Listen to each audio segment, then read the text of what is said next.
Morning, everybody. I'm so delighted to be here with two old Cranbrookians today. That's Patrick Addis in the top left-hand corner and Fabian Devlin in the bottom there, and you can see that anyway from their names, of course. They left in 1994, 2 years before me, and they've done something brilliant recently, which is they have curated a book about men's mental health called Big Boys Don't Cry, Men Opening Up, Not Manning Up. So I thought in Mental Health Awareness Week, it would be great to get these two together and they can tell you a little bit about what inspired them to pull the book together and also perhaps to share their reflections on what makes good mental health in teenage years. So the first thing to say is to you all, welcome. And Fabian, perhaps starting with you, tell us about what inspired you to put the book together. Thanks, Will, and thanks for having us here today. Patrick and I have known each other for 30 years, unbelievably. And, we've really helped each other through our difficult times in our lives. And Patrick came to me and said, look, why don't we actually just put our stories down on paper? It'd be useful for other people perhaps to read it, to see that they're not alone. And so I thought that was a really good idea. It took me a little bit of time to put it down and talk about my own experiences of anxiety and depression. And then the idea just sort of kind of gathered steam, really. And we went out and sort of searched for other men's stories. And we were just overwhelmed with the amount of stories that we were sent. We had over 300 people get in touch, and we actually narrowed it down to 50. But Patrick can sort of talk more about how the original idea came about, because I just wrote my own story. What's your recollection? I had some really great times at school, which we'll talk about later on, and life was all hunky-dory and brilliant. And then in later life, things started to go a bit difficult for me in various areas. Maybe it was career, maybe it was personal life, lots of things that got on top of me and made life a bit more difficult. And I didn't really have the tools, I guess, or equipment to deal with these problems. And it felt a bit of too much almost. And then I thought, am I the only person who's feeling like this? There must be millions of other people that feel like this. And one of the key things I think with mental health is knowing you're not alone, and other people have had these experiences and they can share their tips and their recommendations to help you. So then I knew that Fabian was having a tough time, being good mates, went to speak to him about it, and we both decided that we could share our stories and maybe that would have a knock-on effect of helping others. And then, as Fabian said, loads and loads of different people from different backgrounds, from very successful people to people that might not seem so successful, to people that were sportsmen, to people that were road sweepers, to people who had great education, to some people that had no education, all suffering from the same things. And we just wanted to share all the different tips. And we'd hope that one of those stories might reach someone out there who could connect with it. Brilliant. And it's obviously united by the theme of adult male mental health. Why did you think that was a particularly worth pulling stories together about? Well, I think we all know that generally men find it harder in the past to share their feelings and emotions. And we are men, so we both wanted to go down the male route, which sometimes stereotypically it seems that women are better at sharing their emotions and stories and talking to each other. Men don't often have that same network of support. And the only way we say big boys and sixth formers at school, or people in colleges, or to be honest, from 16 upwards, this would be relevant for. So we've only pitched it for men because the people we knew in our circle were men, but I think it's relevant for all age groups. I think just picking up on that, I think Patrick's absolutely right. It is relevant for women and girls just as much as boys. But it was this phrase, man up, I think that really kind of got our backs up, really, because the idea it's a really dismissive sort of term, and we really wanted to say to men, look, it's okay to share your stories, to open up. And it's just a much more healthy way to be. So that was one of the real key themes of the book. We also found that sometimes with men, writing their feelings is almost easier than speaking it out. And we found that people were really open when they shared with their writing than perhaps they would be face to face or talking. So my reflection on your book is it is a very interesting read, and it's an educational read from my point of view, learning about the different types of mental health conditions that exist, but also the kind of reactions that people had to them, and the advice that they're sharing about how they got through their difficult times. It is a really inspiring book. And I'm looking at the contents here, and it's huge. There's such a great range of stories in there, and they're all real. A quick Cranbrook one. How, without giving any names, how many old Cranbrookians have contributed to the book? Yeah, there was I would say about half a dozen, really, including us. Yeah. Yeah, so and it's people who, you know, when you're at school and you look up to people and you think they're the coolest people ever, and you know they've had their own challenges as well. And I think this is what, you know, with mental health and mental illness, it doesn't discriminate. It can affect anyone, and we really did see that, the whole range of people. So yeah, we obviously went to our networks first, which included some Cranbrook connections, and yeah, I think it was quite interesting to see what the kind of people who came up. So can I just for 1 minute then share an experience that I've had and my friends from Cranbrook have had, which we are seeking to well, think about quite a lot in the next year, I suppose, and that is that a great friend of ours from Cranbrook, Dave Betts, took his own life very sadly when he was about 22. So we're all about 22, just starting out on life, really. And it came as a great shock to us all. A key member of our group of friends had gone just like that. And the big bit was none of us saw it coming at all. And I don't believe his family did either. And when I reflect on the way that we were as a group of friends and the way that he was, you know, a popular, sporty, hard-working young man who had everything going for him, but we didn't talk about our feelings particularly. And I think, and he was, I think, potentially more like that than the rest of us as well. And there isn't really a week that goes by without us remembering him in some way. And so as a group of friends, we've decided that we're going to try to ride on bikes from Land's End to John O'Groats next year in his memory. 20 years it will be, 20 years since his death. And raise some money for the Sam West Foundation, which obviously is a foundation very close to the hearts of this school community.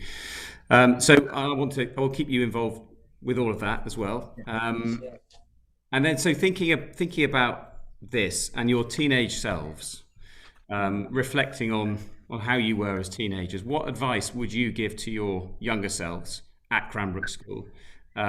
For how to deal with any mental health conditions that might arise, or how to stay mentally. I think the better phrase is how to stay mentally healthy, so that you actually are keeping yourself mentally fit. I suppose, is that a way of putting it that you approve of? Yeah, I think so. If I'll pick that up, I'm just going to share my screen because I've got a picture here of me when I was younger. If you can see that, this is. I'll see if I can just zoom in a bit. Long-haired one in the middle. No, it's this one here with the lovely polka dot tie, which I thought was quite trendy at the time, but it really wasn't. It was terrible. But so this was me here, and this was Dave, actually.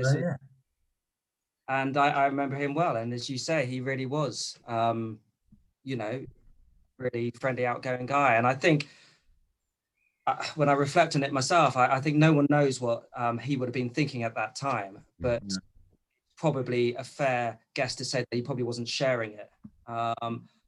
And I think my advice to my teenage self, because we all, you know, I went in on myself, I would sort of internalize a lot of the emotions. I wouldn't talk to anyone. And I think just having a mate like Patrick, who I speak to a lot now, but having a mate or your family member or a doctor, whoever it is, a teacher, you know, yourself, will, someone you can just talk to privately and openly and confidentially, it just a massive difference. And so I would say opening up more would be one of the pieces of advice. I would say those connections that you make at school, you know, we were really lucky, and I know you were lucky in your year, Will, and I think Cranbrook does do that. It does make strong connections and have a real network around you, and friendships are just hugely important. Try not to compare yourself with other people. It's so much easier said than done. By a president who said comparison is the thief of joy, and I try to remind myself of that when I do compare myself with someone who might have, you know, a better job or be more academically successful, whatever it is. But if you can instead be a bit more self-compassionate with yourself, accept yourself for who you are, it comes with time, but yeah, I think that will help you grow in confidence and raise that self-esteem. But my main message really is to myself and to others is don't suffer in silence. You know, open up, reach out, and seek help if you're struggling. Yeah, And I also think like Cranbrook School doesn't define you. It's a great place. There's so many opportunities, so many amazing chances you get to make your life good. But where you're at the moment in your year group isn't maybe where you'll be in 10 or 15 or 20 years time.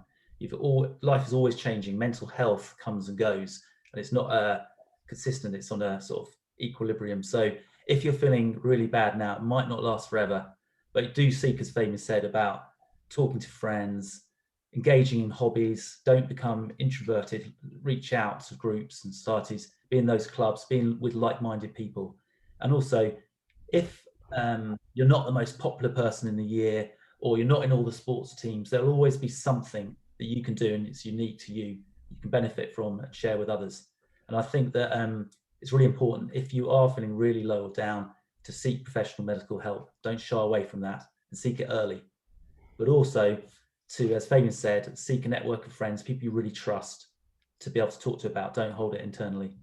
And also, just, for some people, faith or beliefs on something higher or bigger will help them. Maybe for some people, mindfulness and breathing exercises and doing things that can help you in those moments. There's lots of really fantastic books that maybe the school's already bought or can get, that can help you with practical steps about how to maintain your mental health. Yeah, I find mindfulness is something I discovered only 5 years ago.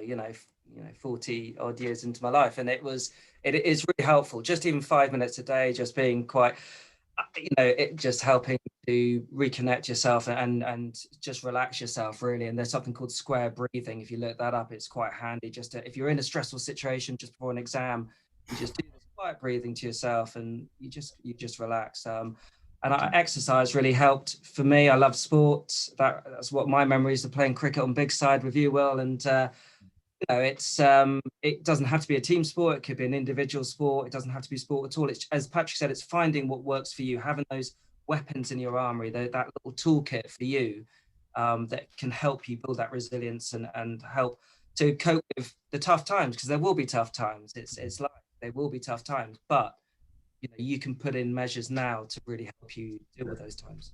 And the final thing I'd like to say as well is, I think when we're going through situations that feel like failure now, like you've got not a very good grade in an exam, and it feels all like the world's going to collapse, you break up with a boyfriend or girlfriend, it seems like life's over, or whatever's going on in your life at the moment, or someone's said something rude about you on social media, learning those tools about how to be resilient, how to battle back now is key. If life's all going rosy and well and brilliant, the bang or the pop can be much more severe later on in life. So if things aren't perfect for you now at school, that's actually could be a good thing.